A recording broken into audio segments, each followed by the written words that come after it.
Bonjour à tous et bienvenue dans ce nouvel épisode de la Distillerie. Les Steelers ont gagné ce week-end, les Steelers sont toujours en tête de leur division. On est revenu sur ce match face aux Commanders avec un top flop. On a parlé aussi des grandes premières de Mike Williams et Preston Smith et on s'est évidemment tourné vers le match de dimanche prochain face aux Ravens de Baltimore, le premier match de division cette saison pour les Steelers et le premier de 4 de suite. Un match ultra important.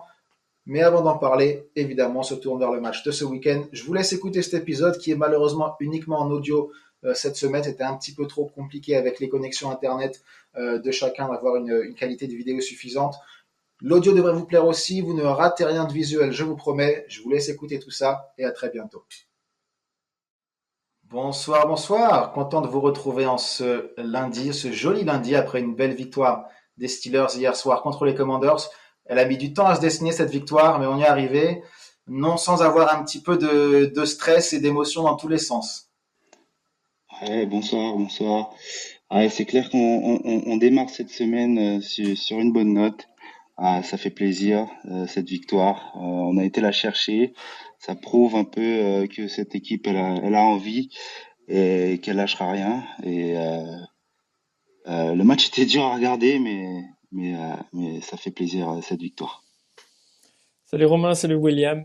Moi, j'ai jamais douté. Je savais qu'ils allaient gagner. Quel menteur.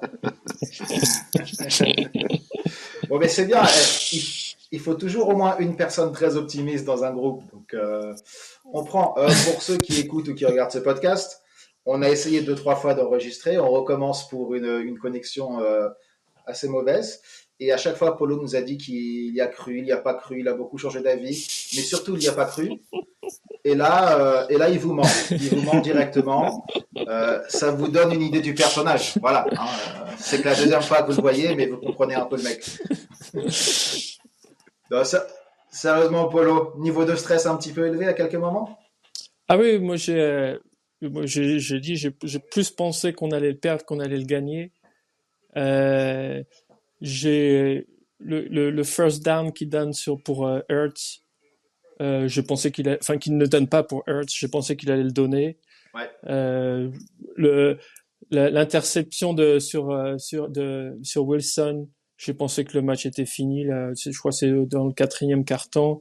En plus, tu avais un McLaughlin en face qui était chaud. Ouais, j'ai pensé que celui-là, on n'allait pas le gagner. Et pour une fois, on l'a gagné. C'est vrai que ça fait quelques années que ce genre de match, on ne l'aurait pas gagné. Je ne sais pas ce qui a vraiment changé, mais il y a une dynamique qui est là. Il y a une vraie dynamique qui est là. 4 victoires consécutives. C'est aussi la première fois depuis un bout de temps. J'ai aussi vu une stat passer. 3 touchdowns à la passe pour Russell Wilson. La dernière fois qu'un QB des Steelers a fait 3 touchdowns à la passe en un match, il s'appelait Big Ben. C'était en 2021. Et pourtant, ça ne semble pas insurmontable, 3 touchdowns à la passe dans un match, mais voilà, c'est pour vous dire qu'on a un petit peu galéré depuis quelques années. Donc ça fait du bien de gagner ce match-là, d'autant que Baltimore a gagné derrière. Donc on reste en tête de la FC Nord, c'est quand même ça le plus important, non? Ouais, après moi, honnêtement, j'ai un avis plutôt différent parce que pour moi, ce match, on a pu chercher à le perdre que sur certaines phases de jeu que chercher à le gagner. Parce que franchement, je pense que en entrant dans le match, on dominait un peu. Et c'est à la suite de cette erreur sur Special Team où après, ben, on se tire une balle dans le pied et on les laisse revenir. Pareil, on dominait avec une bonne phase de jeu avec Jalen Warren et ça finit par un fumble. Pour moi, c'est de bon augure parce qu'on arrive à faire bouger Ouais. le ballon. Mais bon, après, euh, ça reste le foot et c'est et de petites choses, les fumbles et les passes droppées, ça peut tuer un drive. C'est vrai que je crois que c'est le premier match de la saison. N'allez pas vérifier les stats parce que je n'ai pas regardé, mais je crois que c'est le premier match de la saison où on a plus de turnover que de takeaways. Voilà, donc on a plus de turnover concédés que ce qu'on a forcé par rapport à l'équipe et ça fait une grosse différence dans le scénario du match. Will, tu as parlé rapidement de cette erreur sur Special Teams avec le fake punt depuis nos propres 15 yards, je crois, avec une passe de Miles Killebrew pour James Pierre qui manque le catch. Polo, qu'est-ce que tu en as pensé? Toi, tu étais plutôt contre l'idée même. Est-ce que finalement, le seul problème, c'est que ça n'a pas été bien fait, tout exécuté. simplement parce que James Pierre fait un joli drop? Non, moi, j'ai pas trop de problème. Enfin, Mike Tomlin est comme très conservateur dans son approche de jeu. Donc dès qu'il essaye un peu de changer les choses, moi ça me dérange pas trop. Après décider de le faire sur ta ligne des 20 yards, ta propre ligne des 20 yards, j'ai trouvé ça que c'était pas vraiment le bon moment pour le Ouais. faire. Mais j'ai pas envie de lui jeter la pierre ou leur jeter la pierre. C'est juste que ça m'a vraiment surpris. Je m'attendais vraiment pas à ce qu'il fasse ça. Tu vois, moi, faire ce genre de choses quand tu es au milieu du Mhm. terrain, franchement, ça me dérange pas trop. Mais là, sur la ligne des 20 yards, tu sais que si ça marche pas, t'es quasiment sûr de te prendre au moins 3 points. Donc, euh, ouais, Ouais. la prochaine fois, ça marchera. Ouais. Will, pour toi, c'est plus l'exécution aussi ou le call en lui-même? Qu'est-ce que tu en penses? Non, la décision, moi, je suis OK avec ça parce on voit que le gunner, il lâche James Pierre. Après, c'est juste, bah, le joueur en lui-même, c'est une faute professionnelle. Enfin, c'est tout seul, sans pression. OK, OK, t'es DB, donc, on te demande juste de taper la balle et pas de l'attraper. Mais, là, dans une situation comme ça, dans tes 20 yards, la décision, pour moi, elle est bonne. Comme tu as dit, Tomlin, il essaie jamais ce genre de choses. On joue pratiquement jamais les quatrièmes. Là, on décide de le faire, faut être présent. Et lui, euh, je vois qu'il fait partie de la liste de Thomas, mais ouais, sur ce jeu-là, il se rate complètement et c'est plus une faute d'exécution plutôt qu'une une faute de choix. Après, je sais pas si vous avez vu, mais à l'après-match dans les vestiaires, il a dit qu'ils avaient essayé ça toute la semaine et toute la semaine il attrapait le ballon et Ouais. c'est ça qui doit être dur. Ouais, ouais. Ouais, et quelque part, c'est la raison pour laquelle le call me dérange pas parce que d'une part, on voit bien qu'il est complètement ouvert, il est un petit peu oublié, il a personne sur lui. Euh, donc en théorie, le call juste pour ça me va. Ça me va encore plus parce que ça doit être quelque chose qu'ils avaient identifié à la vidéo et c'est pour ça qu'ils se sont entraînés pendant la semaine. Là où j'ai un petit point d'interrogation quand même, c'est sur le fait que dans notre formation de punt, maintenant, on a donc, comme toujours, deux gunners, un de chaque côté. De ce côté-là, on a James Pierre, qui est cornerback, comme Will l'a très bien dit. De l'autre côté, on a Ben Skowronek, si je prononce bien son nom, qui est un receveur. Quitte à tenter une passe sur un punt sur quatrième tentative, je préfère donner la balle au receveur plutôt qu'au corner. Voilà. Après, c'est vrai, et je dois le dire avant d'être trop critique, c'est vrai que Skowronek revient d'hier même, je crois. Il était blessé, donc je ne sais pas s'il a beaucoup pu s'entraîner cette semaine. Mais c'est vrai que sur le papier, bon, quand tu as le choix entre un corner et un receveur, je sais à qui je donne la balle. Ouais, t'as parlé de Ben Koronek. Franchement, oui, on aurait pu faire le jeu de son côté, mais j'ai pas en mémoire le ralenti. Après, peut-être que lui, il avait encore son joueur qui était en protection, qui était en couverture sur lui. Franchement, je pense qu'ils avaient déjà vu comment les Commanders jouaient les punts, et c'est peut-être pour ça qu'ils ont choisi de faire ça du côté de James Pierre. Ouais, après, c'est peut-être comme tu dis, une formation des Commanders qui joue toujours pareil avec effectivement ce côté-là qui est un peu oublié. Est-ce que le fait d'échanger les joueurs et de mettre Skowronek sur la gauche plutôt que James Pierre, est-ce que ça aurait peut-être alerté la défense adverse sur le fait qu'il y a un risque?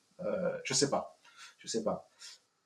Will t'a parlé rapidement du top flop que Thomas prépare normalement. Il avait d'autres priorités ce soir, en particulier avoir une connexion catastrophique, encore pire que la mienne.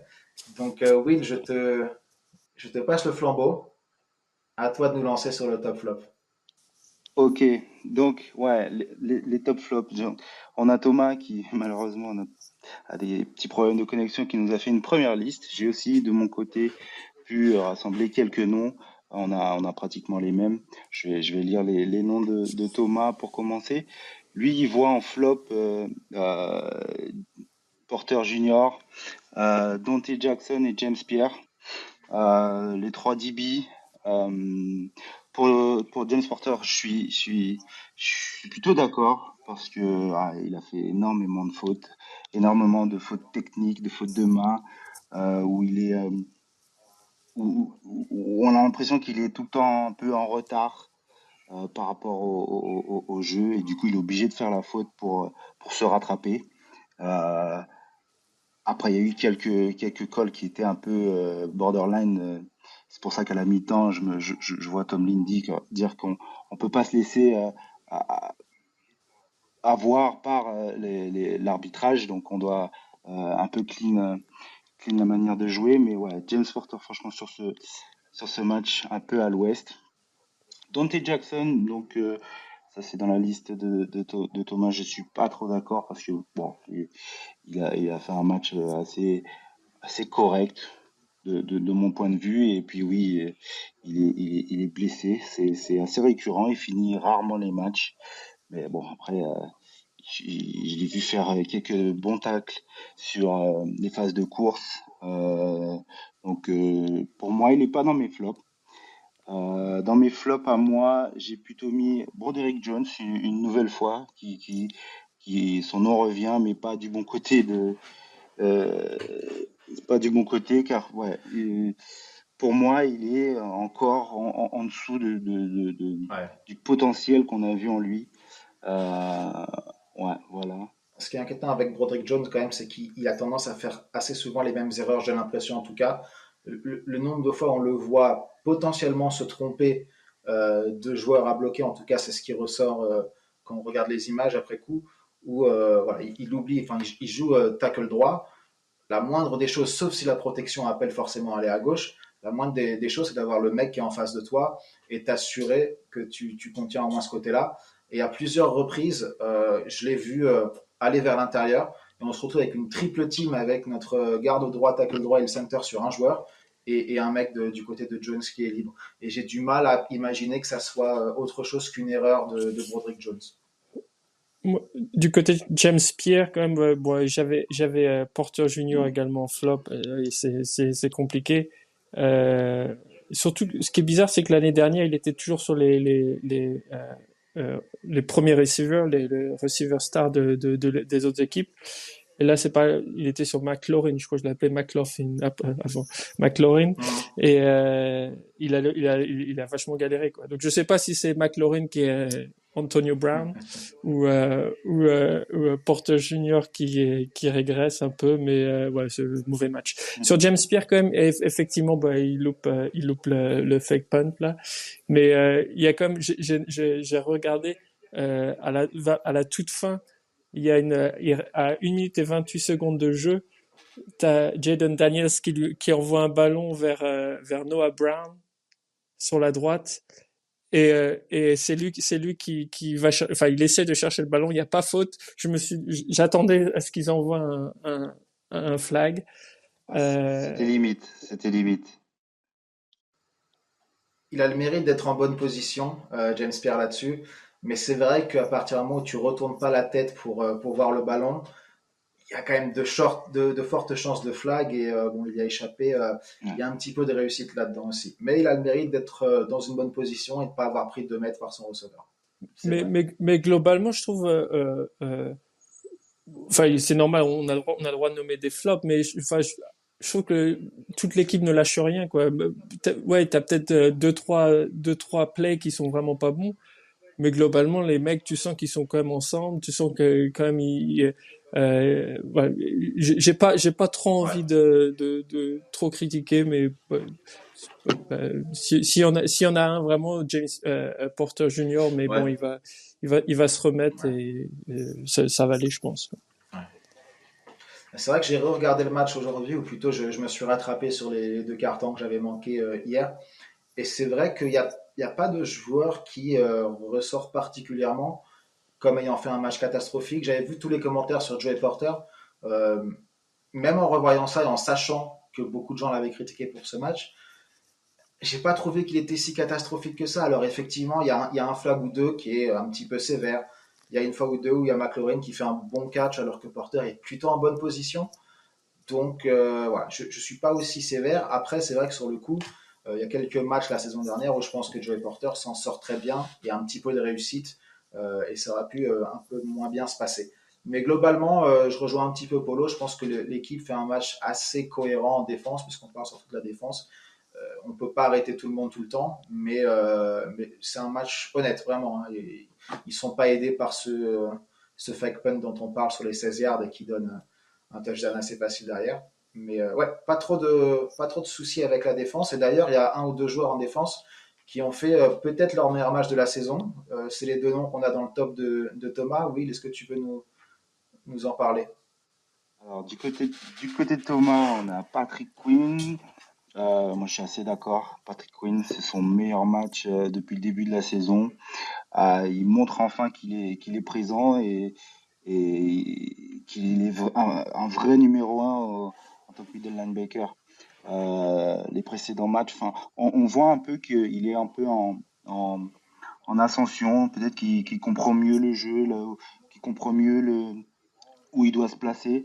Il lui a fallu, bon, il a fallu quand même presque 9 matchs pour en sortir un très bon match. Donc, je suis assez d'accord avec ce top. Ouais, Patrick Quinn, il fait pas mal de plaqués. Pas encore d'interception, hein, mais je pense que ça va venir pour Patrick Quinn. En deuxième, donc Cam Hayward, j'avais écrit la même chose. Et il est irréprochable après 14 ans. Le mec, il est encore présent. Il est sur les runs, il est sur la passe. Il est vraiment complet et partout. Euh, il fait un match vraiment impressionnant. Il fait 2 sacs. Ouais, franchement, incroyable. Euh, En troisième, pour Thomas, on a Minka. Euh, Minka, il le voit plus décisif sur certaines actions. Euh, de mon côté, pour moi, toujours, toujours en demi-teinte pour moi parce que bah, c'est pas le Minka d'après trade qui nous sort 2 ou 3 interceptions en un match. On n'y est pas encore. Il est présent sur les plays, mais c'est pas le Minka qu'on a connu. Moi, en troisième top, j'ai noté bah, NFL Youngboy, George Pickens, parce que ce mec est vraiment incroyable et il est marrant à regarder. À chaque balle, s'il arrive à la catcher, il te montre que c'est lui le boss. S'il n'arrive pas à la catcher, il va te faire payer parce que je crois que c'est un mauvais perdant parce que Oui, sur, ça c'est sur certain. l'interception, je sais pas si vous avez vu, mais sur l'interception, il attrape carrément le cornerback pour se venger. Enfin, moi, il me régale. Et puis le touchdown, et il leur a tout fait sur ce match. Et voilà, moi c'est Ouais. moi c'est George Pickens. Match très Donc, solide de donc Pickens, c'est vrai. Thomas doit vraiment avoir une dent contre George Pickens. Alors. Ah, je crois, hein, je crois. Parce, parce que déjà la semaine dernière, il l'avait pas, il exprimait des réserves sur lui. Et c'est vrai qu'il y a encore des réserves sur lui. Bon, il y a un truc enfin, il a fait un super match hier. Pour moi, dans les receivers, c'est le taulier de l'équipe évidemment. Euh, Après, il y a des fois, il me rend toujours un peu nerveux quand il garde le ballon juste d'une main là. J'ai toujours envie de lui dire protège, protège. Vas-y, Surtout qu'il fumble sur une situation pas trop différente il n'y a pas longtemps. ouais. Je vais revenir vite fait sur des noms qui ont été mentionnés. Du coup, Minka, effectivement, Thomas nous dit enfin décisif. Il y a une action quand même en particulier. C'est cette dernière action du match avec la passe complétée pour Zach Ertz qui reçoit la balle à peu près au marqueur et qui recule un petit peu d'un un yard ou un demi-yard. Et c'est Minka qui est là pour faire le Mm. stop. Et donc effectivement, peut-être pas aussi présent et visible qu'on a pu le voir, mais le fait d'être là, ça fait une différence Ouais, énorme. c'est clair. Vous pensiez qu'ils allaient leur donner le first down? Ouais, Franchement, ouais. Franchement, j'ai eu peur, hein. 100%. J'ai eu peur, ouais. Après, c'est vrai que ça s'est pas joué à grand-chose. Et puis, voilà, en plus, il fallait rentrer un petit peu dans le détail des règles. Et il y a peut-être des gens devant leur télé qui se sont un peu posé la question parce qu'effectivement, quand Hertz reçoit la balle, il est au marqueur ou au-delà. Et la petite nuance à connaître, effectivement, c'est que euh, le play ne s'arrête pas là. Donc, on parlait par exemple de forward progress. C'est assez souvent utilisé quand il y a un coureur qui est plaqué, qui va reculer de 2-3 yards. Lui avait avancé et souvent c'est donné. Pour une réception, par contre, tant que tu n'es pas touché, tu peux retourner dans l'autre sens pendant 5 yards. Si tu es plaqué là, c'est là que le play se termine. Et on est bien placé pour le savoir. On a eu Monsieur Deontay Johnson pendant quelques années qui était un petit peu le spécialiste de la course à contresens. Donc voilà, on est bien au courant, ça nous a bien aidé dans ce cas-là. Zachers ne va pas dans l'autre sens comme Deontay Johnson, il est simplement emporté par son élan parce qu'il revenait vers la balle. Mais voilà, une petite technicité qui est importante pour ceux qui peut-être ont un peu moins d'expérience à regarder la NFL, mais ça nous a bien servi. Et merci Minka d'avoir été là. Je ne sais plus qui est l'autre personne sur le placage. Je ne sais pas si vous vous en souvenez. Démonté quasi avec lui. Très bien. Mm. C'est un bon petit match de Casey, cela dit. Hein. Je l'ai vu sur 2-3 plays. On l'a manqué pendant quelques matchs. C'est bien de le voir.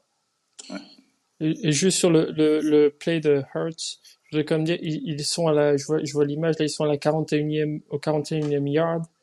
Donc, ils ont le first down, mais c'est toujours un peu trop loin pour taper.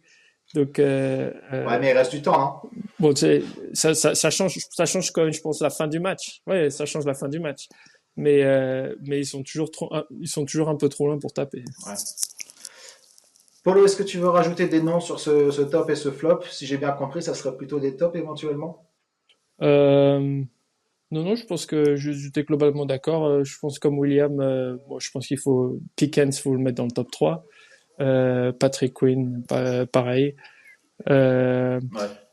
bah, il fait longtemps pas un très bon match, mais Russell Wilson sur la dernière passe, T'es sur chiant. le hard T'es chiant, count, c'était ma il est surprise. décisif. C'était ma petite surprise, tu me l'as volé. C'est aussi pour ça que tu fais jouer un vétéran de 35 ans qui a, Ouais. je sais pas, 15 ans de NFL. C'est pour ces moments-là. Ouais, je suis entièrement d'accord. Comme je te disais, c'était ma surprise. J'ai une mention spéciale quand même, c'est pour TJ Watt, parce que pendant tout le match, il a été en double team, ils l'ont chip block, ils l'ont vraiment éteint sur tout le match jusqu'à, je crois que c'était la 3e et 9, où il arrive à taper le bras de James Daniel. Il sac pas, mais il arrive quand même toute fin de match à montrer que bah, si vous me laissez tout seul en one-to-one, bah, je vais être là et je vais montrer que je suis présent. Je pense qu'il a passé un match très difficile, puisqu'à niveau stat, je pense il est pas loin du zéro pointé. Mais ce dernier play, moi j'ai dit, ah, ok, en fait, t'es encore là. Mhm. C'est bon à savoir, merci d'être là. Ouais. J'allais vous demander si vous saviez le nombre Il, de, il se de fait aussi plaquages de TJ Watt dans ce match, mais effectivement, tu l'as dit, oui. Là. Il finit à zéro tackle sur ce match-là, mais il arrive encore à être impactant. Il y a effectivement l'action dont tu parles, où il cause quasiment un fumble de Jaden Daniels. Il y a aussi un moment, je crois que c'est un peu plus tôt dans le match, où il a 2 doigts d'une interception aussi sur une passe qui est déviée. Ouais, ouais, ouais, Et ouais. puis il y a un troisième play important, je crois que Polo, t'allais partir dessus, où Mm. effectivement il passe à 2 doigts de faire un très très très gros impact. Ouais, il se fait accrocher dans la end zone des Commanders. Et bah, normalement, c'est quoi? C'est 2 points, je crois, dans ces cas-là. Deux Ouais. points. Euh, Et la balle, deux donc, points et la balle surtout. bah, ça change aussi un peu le match. Mais bon, que TJ Watt se fasse accrocher, ça arrive souvent, mais quand ça arrive dans C'est vrai. la end zone, c'est un peu plus compliqué. On va conclure ce top flop. Je vais rajouter un petit commentaire. D'une part sur Russell Wilson, il fait pas un match extraordinaire, c'est vrai, on l'a tous déjà dit. Je crois qu'il a 14 sur 28, il a toujours ça 50%. Mais effectivement, dans ses décisions et son management du match, je l'ai trouvé ultra important. Certes, il est capable de faire le play au moment où il faut, c'est une chose, mais il est aussi capable, et je trouve que c'est quasiment aussi important, de prendre un sac quand c'est la meilleure chose à faire. quand tu peux pas échapper, plutôt que de balancer un saucisson ou d'essayer de t'échapper à tout prix comme Justin Fields a pu le faire dans le passé, Russell Wilson, il prend le sac quand il faut, il prend pas le risque qui n'est pas nécessaire. Et j'ai trouvé qu'il y avait un vrai apport là-dessus en revoyant un petit peu le match aujourd'hui. Il y a une vraie différence et c'est bien d'avoir un vétéran à ce poste-là. Puis je vais rajouter un petit nom en plus, c'est Zach Frazier, notre center. J'ai regardé le match encore une fois aujourd'hui, une deuxième fois, vraiment me focalisant sur lui. Il revenait de blessure, donc je voulais vraiment voir quel était son impact. Et je l'ai trouvé très très bon en protection de passe, très très bon. Et par contre, contre la course, je l'ai trouvé encore meilleur. Dans le jeu de course, j'ai trouvé encore meilleur. Il était vraiment dominant. Il était vraiment dominant. À chaque fois qu'on avait un jeu de course, son adversaire direct faisait 3 ou 4 mètres en arrière. En passe protection, il y a eu un petit snap ou deux où c'était pas parfait, mais il n'a pas causé de pression. Donc voilà, pour un rookie, c'est génial. Notre coordinateur défensif, Terry Austin, disait il n'y a pas longtemps qu'il ne le considère pas comme un rookie tellement il est au top. Donc je pense que pour un mec qu'on a drafté au deuxième tour, même si potentiellement on s'est raté sur un premier tour l'année dernière, on a quasiment un mec qui revoit un premier tour cette année avec Zach Frazier et ça fait plaisir à voir. Ouais, c'est déjà un gars sûr, quoi. C'est le gars, il est toujours bon, quoi. Donc, c'est, on a hâte de voir que ça continue et qu'il continue à devenir un super center pour les Steelers sur les 10 prochaines années. Ouais, il a 23 ans, donc 10 ans, c'est jouable et ça ferait du bien d'avoir un digne successeur enfin de Maurkice Pouncey. Ouais. Il y a eu deux petits nouveaux aussi qui ont fait leur grand début. Mike Williams, Preston Smith, pour lesquels on a tradé juste à la deadline, avec, comment dire ça? Mais finalement, les deux ont eu un impact en ayant finalement des opportunités assez réduites. Mike Williams a joué 9 snaps. 9 snaps, il est visé une seule fois pour une réception et le touchdown de la victoire. En termes de maximisation des opportunités, on ne peut pas faire mieux. Preston Smith aussi s'est montré avec la blessure malheureusement d'Alex Smith. Je crois qu'il a joué 24 snaps. Preston Smith, c'est pas non plus énorme, mais pareil, je crois qu'il a un sac, il a deux plaquages pour perte, euh, très impactant. En plus, les sacs qu'il a, je crois, enfin, il a un sac où je crois que c'est une paire de 9 yards. Il y a un tacle pour perte où c'est un peu un trick play des Commanders où il y a un receveur, je crois, qui allait essayer de passer la balle et Smith arrive à l'avoir pour une paire de 11 yards, je crois, quelque chose comme ça. Donc a priori, plutôt des bons débuts pour les deux. Est-ce que vous avez été surpris, pas surpris, content, un peu moins? Qu'est-ce que vous en pensez? Ouais, juste pour l'anecdote, quand même, sur Mike Williams, sur le touchdown. Apparemment, il devait même pas être sur le terrain. Ça devait être Austin qui devait être sur le terrain. Et apparemment, on revient sur Russell Wilson. Mais apparemment, Mike Williams savait même pas vraiment quelle route il fallait courir. C'est Russell Wilson qui lui a dit, bah, fais cette route-là et je t'envoie le ballon. Donc, C'est ça. c'est Incroyable. l'histoire du match. Ouais. Raison de plus pour être content de l'avoir récupéré.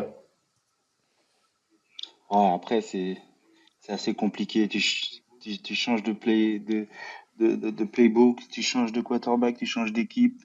En une semaine, tu dois réapprendre le langage de ta nouvelle équipe. Tu dois intégrer, tu dois. Donc, ouais, je pense que Mike Williams, prochain match, il sera un peu plus présent. Ouais, là, il a une réception, un touchdown. Bon, il n'aurait pas pu mieux commencer. Mais je pense il va prendre un rôle assez important et moi j'ai hâte de voir ce qu'il peut proposer parce que en receveur numéro 2, pour l'instant c'est Calvin Austin qui est sujet à beaucoup de blessures lui aussi.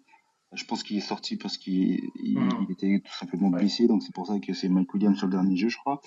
Donc il aura un rôle pour l'instant, on l'a pas encore vu, mais moi je suis confiant sur ce trade. Et de l'autre côté, Preston Smith, bon, franchement, moi j'ai bien aimé. Et là, il va vraiment beaucoup jouer, je pense, parce que Ouais. Smith qui s'est tordu la cheville, en règle générale, ça peut durer. J'espère pas, parce que lui aussi, il a fait un très bon match lui aussi. Donc non, Preston Smith, il fait un plaqué sur, je crois que c'est Eckler qui arrive à se faufiler et il fait un plaqué juste devant la end zone. Bon, il marque quand même, mais il arrive à retarder l'échéance. Il montre qu'il lâche pas sur le play parce que je crois Mhm. qu'il avait remplacé TJ Watt, donc il était à gauche, le jeu se déroule à droite et il arrive quand même à le poursuivre et à faire le plaquage. Euh, ils ont la dalle et ils l'ont montré et franchement, c'est de bon augure. Ouais, et c'est vrai que ça justifie encore plus quelque part les investissements qui ont été faits pour les trades parce que on voit que Mike Williams, il est là parce que Calvin Austin doit sortir. Je crois que c'est peut-être un risque de commotion ou quelque chose. Pareil, le premier match de Preston Smith, Alex Highsmith se blesse. On sait qu'on n'avait pas beaucoup de profondeur à ce poste-là, même si on était content des titulaires. Donc encore une fois, ça justifie ça. Avec un petit peu de chance, Nick Herbig reviendra la semaine prochaine. Mais c'est vrai que c'est finalement deux trades qui payent dès le premier match, après quelques jours. On verra quel sera leur impact pour le reste de la saison. Mais déjà, ne serait-ce que sur ce match-là, on peut dire que ce sont des trades réussis, a priori. Concernant Herbig, il me semble que c'est quasiment sûr qu'il est de retour ce week-end. Il disait qu'il était, il Ouais, il aurait s'est pu entraîné jouer, cette semaine. il aurait pu jouer ce week-end, mais c'était plus par précaution. Bon, écoutez, très bien. J'ai quelques stats pour vous. Un petit quiz. Alors, attendez, je vais ouvrir mes notes. Euh, c'est vraiment des stats un petit peu pour comparer les Steelers de cette année aux Steelers de l'année dernière et ce qui fait la différence, ce qui nous permet d'avoir un bilan à 7-2 dont on ne pouvait que rêver l'année dernière. Une stat qui est intéressante, c'est le pourcentage de courses appelées par rapport au jeu de passe. On sait qu'Arthur Smith est arrivé cette année en tant que coordinateur offensif. C'est quelqu'un qui est très porté sur le jeu de course de toute façon, on l'a bien connu. C'est aussi l'intention de Mike Tomlin depuis quelques années d'avoir une vraie identité des Steelers et que ce soit un jeu qui passe par le sol. Alors j'ai regardé effectivement les stats du pourcentage de courses contre les passes dans toute la ligue. À votre avis, où est-ce qu'on se classe parmi les équipes qui courent le plus, qui courent le moins, la moyenne? Euh, j'ai l'impression qu'on essaie plus de passer la balle que les dernières années. Euh, donc je dirais qu'on peut-être qu'en fait on court un peu moins que la moyenne. Ou on essaie de moins courir que la moyenne. Will, qu'est-ce que tu en penses? Alors, le ratio passe-course, je pense qu'on est à plus de courses. Ouais, parce que avant on avait Big Ben et donc ça passait assez souvent. Ouais, je dirais plus de courses. Alors pour vous donner une indication, et peut-être que ça va changer vos réponses, dans toute la ligue, en 2024, il y a seulement une, deux, trois, quatre, cinq équipes qui ont plus de courses que de passes. Et la moyenne, ou en tout cas l'équipe qui est 16e, est à 44% de courses. Est-ce que vous voulez changer vos réponses? 44% de course. Non, non, moi je reste. Enfin, je pense que c'est visuellement, j'ai l'impression qu'on essaie plus de passer la balle que ces dernières années. Donc je continue je garde ma réponse. Will, je te vois hocher la tête aussi, pareil, tu gardes. Je garde la mienne. Bon, ça fait un point imaginaire pour Will alors. On est la deuxième équipe dans toute la ligue qui court le plus. Ok. On est à 53,8% de courses. Ouais. Et c'est encore plus, je suis désolé de te contredire encore, Polo, mais c'est encore plus que l'année dernière. On était à 47% de courses. Il y a pas mal de facteurs, à mon avis, qui font que c'est le cas. Mais petite question bonus, si on est la deuxième équipe qui court le plus, qui est la première? L'équipe qui court le plus. Ouais. Baltimore? Je m'attendais à cette réponse, Polo. Ils sont troisième, ils sont juste derrière nous. Ah ouais. Il y a une équipe encore plus. Je dirais une équipe qui a pas de QB, une équipe qui a pas de QB. Je dirais les Broncos. Ah, quoique non, leurs Euh, runnings sont pas trop top. euh, Chargers avec l'autre Arba? Ah, ouais, peut-être.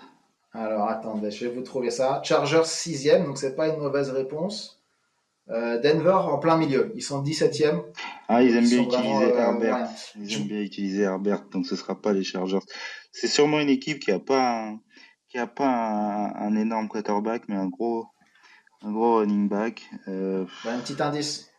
Vas-y. Un petit indice avec Baltimore en termes de logique, c'était la bonne logique. Il y a un QB qui court, un QB pour qui on appelle des courses. C'est un profil similaire. Euh, Non? Je vais Washington vous la donner. Alors, c'était nos Commanders. voisins de Pennsylvanie. Non, Washington 5e. Tu as 3 réponses dans le top 6, Polo, c'est pas mal. Mais c'est nos voisins de Pennsylvanie. Ah, C'est Jalen Hurts et les Eagles, qui sont à 55% de course et on est deuxième avec 53. Donc ils ont même un petit écart encore. Mais je pense effectivement ça vient de ça, ça vient du jeu de course. Et d'ailleurs, j'ai regardé la différence pour nous entre les 6 premiers matchs avec Justin Fields en tant que quarterback et les 3 derniers avec Russell Wilson pour voir si on courait moins qu'avant. Et en fait, non.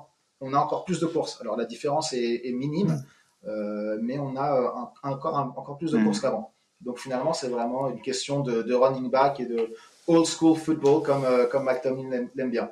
Donc ça, c'est intéressant. Et puis il y a une chose qui, pour moi, est un facteur aussi. C'est qu'on se retrouve bien plus souvent en troisième tentative avec 1, 2, 3 yards à gagner. Alors que la saison dernière, on se retrouvait beaucoup plus souvent, j'ai l'impression, j'ai pas la stat pour ça, mais dans des situations de third and long, donc troisième tentative avec plus de 7 yards à parcourir. Et ça permet aussi de courir sur third down qu'on ne faisait pas forcément l'année dernière. J'ai l'impression que cette question vous a ennuyé à mourir, et du coup, je vais en faire une deuxième. Qu'est-ce que j'ai Ouais, après, j'ai des stats, ça ne se porte pas forcément un quiz. Temps de possession, on est 5e cette année. On a été 20e l'année dernière. La différence est énorme et je pense que ça peut contribuer aussi au fait qu'on soit un petit peu meilleur en défense contre la course en deuxième mi-temps. C'est ce que j'ai remarqué en tout cas hier. Et c'est peut-être parce que la défense a un peu plus de temps pour se reposer. Et allez, je fais une petite stat. Je parle de la défense contre la course. Où est-ce que vous pensez qu'on se situe par rapport à la ligue on va prendre les yards par course concédée. Oui, moi je pense je pense qu'on est pas mal. Je me suis planté sur la première, donc je vais peut-être me planter sur la. Mais je pense on doit être bien. Top 3, top 5. Je dirais. En ce moment, on a une bonne équipe, mais on se fait rouler dessus. On s'est fait rouler dessus contre les Colts cette semaine. Et Keller était pas mal. Si c'était beaucoup un jeu de position, il a pas eu énormément de yards. Je dirais qu'on est dans le milieu de tableau contre la course. Eckler, j'étais d'accord avec toi. J'ai regardé les stats, il a couru pour 44 yards. Ouais, J'ai ouais, l'impression qu'il a fait que de courir, mais ouais. en termes il a pas tant de distance que ça en fait. Enfin, Non, non, il a pas eu beaucoup de yards, mais il se faisait rarement plaquer au premier coup. Du coup, je dirais que cette année, on est un peu moins bien contre la course. Un peu moins bien que l'année dernière, tu dis. Eh bien, le vainqueur c'est presque Polo, tu as dit top 3 ou top 5, c'est top 4, c'est quatrième. Et l'année dernière, à cette période-là du match, ou pardon, sur la saison complète l'année dernière, on était 20e. Donc les progrès sont vraiment importants D'accord. et ça fait une différence quand même où est-ce qu'on est maintenant. Je ne suis pas sur la bonne page, donc on est quatrième et je crois en gros il y a presque voilà, on est quatrième avec 3,8 yards par course. L'année dernière on était à 4,4 yards. Donc vraiment 4,4, on est dans la moyenne autour de la 15-20e place dans la ligue. 3,8, on est égalité avec Minnesota qui est troisième et qui fait une saison superbe en défense. Donc un vrai progrès. Désolé de te contredire devant tout le monde, Will, mais les progrès sont là en défense et c'est vrai que ça aide un petit peu tout le monde. On va se tourner vers le premier match, ou le prochain match, pardon. Match contre les Ravens à l'extérieur. Le premier de 4 matchs consécutifs contre des adversaires de division. Les Ravens qui ont gagné. Je crois que c'était peut-être jeudi soir même contre les Bengals. Donc, match compliqué a priori, encore un nouveau vrai défi et qui aura une importance comptable immense. Comment est-ce que vous le sentez? c'est à domicile déjà. Donc là, c'est à moi de te contredire, Romain. Est-ce que tu es sûr? Parce que si je me suis planté alors que Ah j'ai ouais, vérifié tout à l'heure, je suis vraiment un idiot. ouais, je pense parce que je regardais pour acheter des tickets, donc et j'allais pas me déplacer à Baltimore pour le match. Écoute, Euh, écoute, merci de confirmer que je suis un idiot. Bon, la semaine prochaine, les amis, cet épisode se fera sans Polo, malheureusement, qui ne sera pas disponible. Non, Polo, t'as non, raison, mais c'est vrai, c'est à domicile. globalement, bah, tu joues une super équipe. Mais t'as battu ce week-end, c'était aussi une super équipe. Tu vas jouer pour la première fois, tu joues Baltimore avec Derrick Henry. Ouais, Euh, ouais, ça va être un régal, quoi. C'est deux grosses équipes. Mais bon, je pense que au vu de la saison, au vu du match de dimanche, t'as le droit d'espérer que t'as déjà battu Baltimore plusieurs fois, j'allais dire plein de oui, fois, avec une équipe bien moindre. c'est vrai. Donc, Plutôt confiant. non, non, c'est excitant comme match. Ouais. Après, en règle générale, contre Baltimore, ça va. On se démerde assez bien. Ouais, le dernier match contre les Bengals, ils ont montré que leur défense avait quelques trous qu'on pourrait peut-être exploiter par notre jeu de passe. Là, cette semaine, eux, ils ont un peu plus de repos, mais nous, on revient de bye week. Eux, je suis pas sûr qu'ils aient déjà fait leur bye week. On peut espérer Non. qu'ils soient un peu diminués. Après, en règle générale, TJ Watt contre les Ravens, c'est deux ou trois sacs. Donc, ça peut bien se passer. Je pense, je suis assez Ouais, confiant de ce qu'ils ont montré. Euh, on peut les prendre. On peut les prendre. C'est une équipe prenable. Là, ils ont perdu contre les contre les Raiders, pardon. Oula. Ils ont perdu contre les Raiders, les Chiefs et les Packers. et contre Donc Cleveland. nous, on a un peu explosé les Raiders. Donc si on se base que sur ça, on se dit qu'on va les exploser. Mais ça c'est le fan avec un mauvais jugement qui parle. Et c'est vrai qu'on est tous influencés par le fait que qu'on a gagné plusieurs fois contre Baltimore récemment, et avec des saisons, comme tu disais, Polo, où on n'était vraiment pas dedans, et on arrive quand même à arracher deux victoires. Je ne me souviens plus de la stat, mais ils ont gagné un match contre nous sur les 6, 7, 8 derniers. Donc on a une stat très très favorable.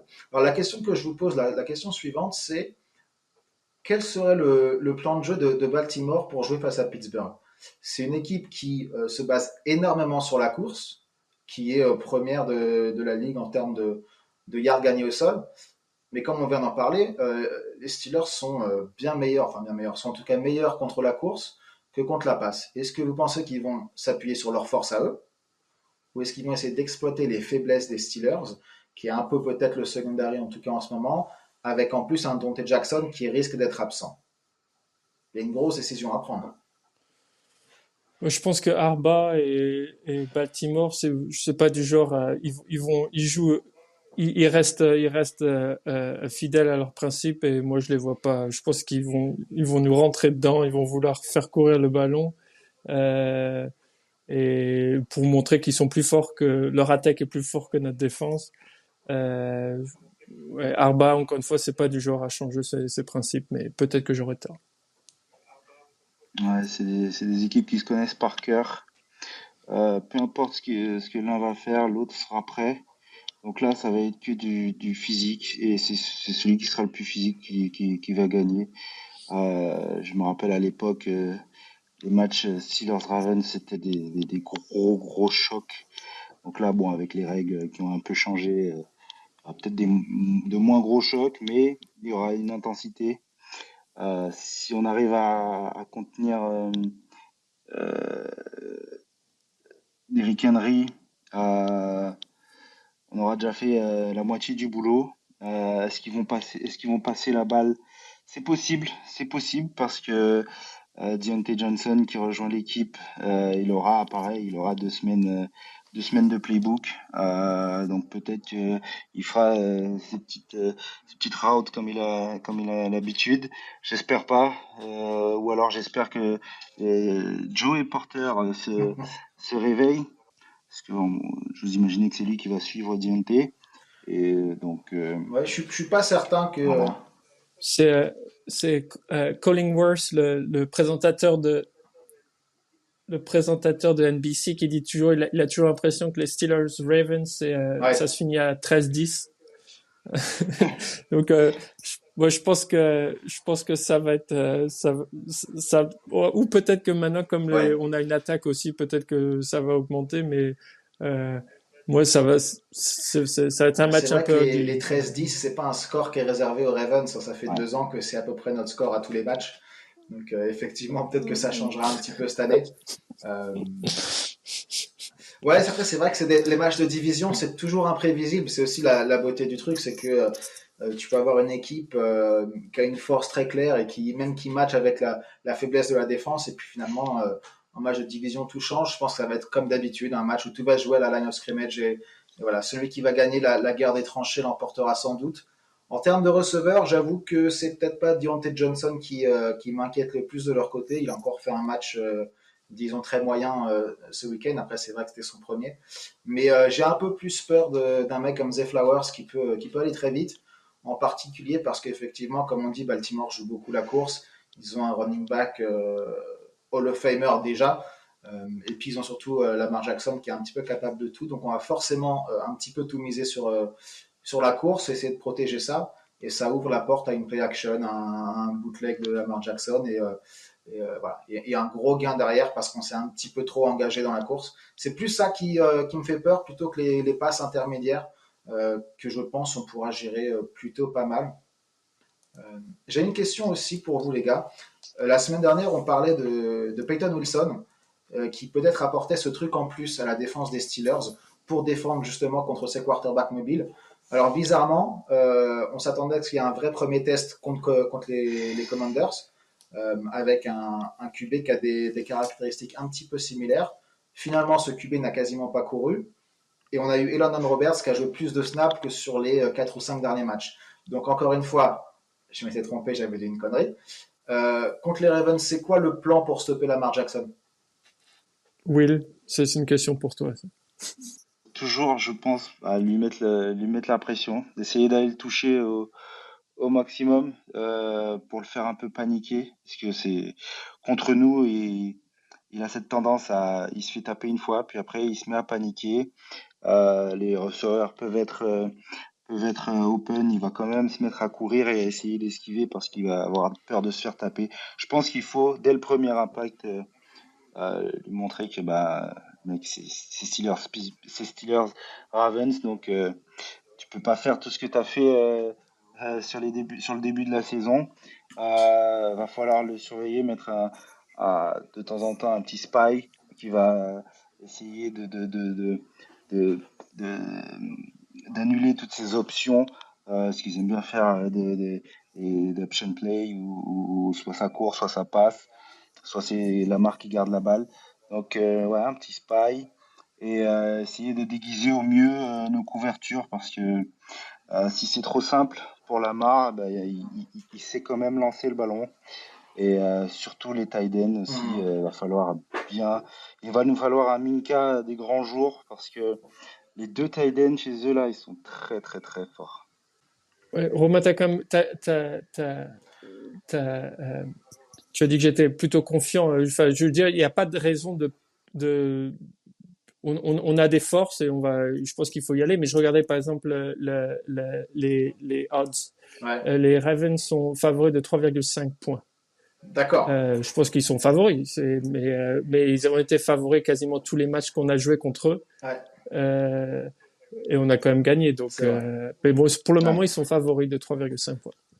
c'est vrai. Et maintenant que tu le dis, il faut quand même rappeler que les Commanders étaient aussi favoris cette semaine. Je crois que c'était 2,5 points. Donc finalement, ce rôle un petit peu d'outsider ne nous va pas trop mal. Le moment est venu de se mouiller, les amis. Un score, et comme la semaine Mm. dernière, un score et un gros play ou voilà, un play qui va faire une grosse différence. Qu'est-ce que vous avez? Moi, les scores, je suis pas bon. Mais je pense que ouais, Baltimore est quand même plus fort. Enfin, plus fort. C'est Ba- plus drôle si c'est pas bon. ouais, mais 13-10. 13-10 Steelers. Euh, et, euh, et Ah, moi, j'attends. Moi, c'est TJ Watt sur un match comme ça. Moi, c'est sur les matchs comme ça que je veux le voir. Et je suis sûr qu'en plus, il veut se faire Lamar Jackson. Donc, Ouais. je veux voir TJ Watt. Old school du coup. Oui. ouais. Euh, de mon côté, j'aimerais voir des touchdowns. J'ai été un peu habitué à voir pas mal de touchdowns cette année là dans nos matchs, donc un peu plus de points. Je verrais bien 31 à, 31 à 24, 31 à 24, un dernier touchdown sur le fil de Calvin Austin. Ouh. Ah oui. Ouais, Ouais, Calvin Austin. je Ouais, choisis ouais, c'est l'outsider. bien. Écoutez, je vais Ouais. prendre encore plus de risques sur le score et je vais aller encore plus à l'opposé de la vision des choses un peu old school de Polo qui sera forcément juste.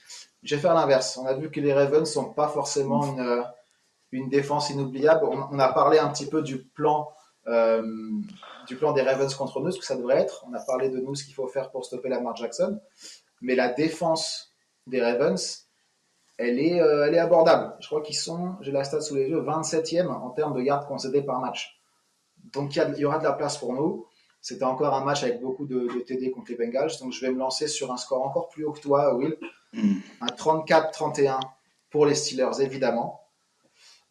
Oh, les gros yeux que vous me faites tous les deux. Ouais. Et en termes de gros play, allez, qu'est-ce qu'on peut faire? Qu'est-ce qu'on peut aller chercher de sympa comme gros play? euh, Qu'est-ce qu'on peut faire un petit peu foufou? Eh ben écoutez, première interception en carrière pour Peyton Wilson. Allons-y. Ouais. Pourquoi pas? Pourquoi pas? Il a été bon hein, sur ce début de saison, donc s'il peut, s'il peut montrer ses qualités sur ce match, non, ça peut être intéressant. Ça va être intéressant aussi de voir Wilson dans son premier match de division, premier match contre les Ouais. Baltimore. Euh, on parlait de son charisme sur la fin du match, de son intelligence. Je pense qu'on va en avoir besoin pour si on veut gagner dimanche. Ouais. Après, pour parler de Wilson, je pense qu'il avait une division assez compliquée quand il était aux Seahawks. Ces années, quand il était là-bas, 49ers, ils étaient bons. Les Rams, ils étaient bons. Les Cardinals, peut-être un peu moins bons, mais c'était une division qui ressemble un peu à la nôtre, où ils mettent de temps en temps trois équipes en playoff. Donc, peut-être qu'il a l'habitude de ce genre de matchs très, très disputés. Donc, avec son Ouais. expérience, moi, je trouve avec Russell Wilson, il nous apporte de l'expérience et cette, euh, cette assurance que Justin Fields il n'apportait pas. Ouais, j'ai hâte de le voir, j'ai hâte j'ai hâte, c'est tout. Ouais, bah c'est une belle façon de terminer cet épisode, William. On a tous hâte, je pense, d'être à dimanche 19h. Effectivement, pour ce baptême du feu pour Russell Wilson en AFC North, ça va être un super match. Je sens que même si ça se termine à 13-10, comme certains le voient, ça sera un match super intéressant à regarder avec des plays de tous les côtés. Voilà, je vous souhaite une bonne fin de semaine à tous, un très très bon match dimanche, et puis on se retrouve dans les jours qui suivent pour le prochain épisode. Ciao à tous.